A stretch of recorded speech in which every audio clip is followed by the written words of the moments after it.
Bidikan sniper TNI Polri bikin danjon tempur OPM Undios kegoyah terkapar, Kartens ungkap 5 dosa. Sempat dikabarkan tewas 22 Mei 2024 lalu. Basoka Lawiyah, salah satu komandan tempur andalan OPM Intan Jaya, benar-benar terkapar dan tewas saat melawan Satgas Damai Kartens pada Minggu 7 Juli 2024 malam.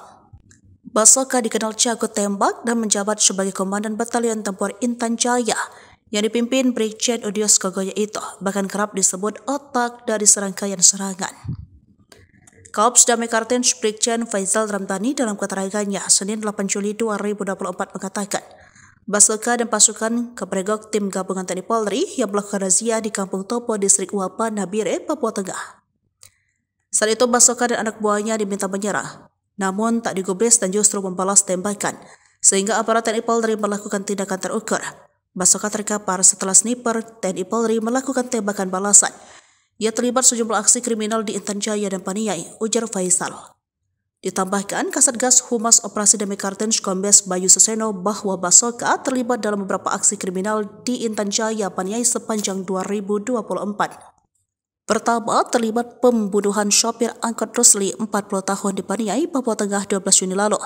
Kasus kedua terlibat dalam kasus pembakaran rumah di Dinas ASN di Kampung Mambas Sugapa, Intan Jaya pada Sabtu 20 Januari. Kasus ketiga, Basoka terlibat dalam aksi penangkapan dan penggeledahan terhadap kepala kampung Odiai yakni Ephraim Gobay Senin 6 Mei 2024.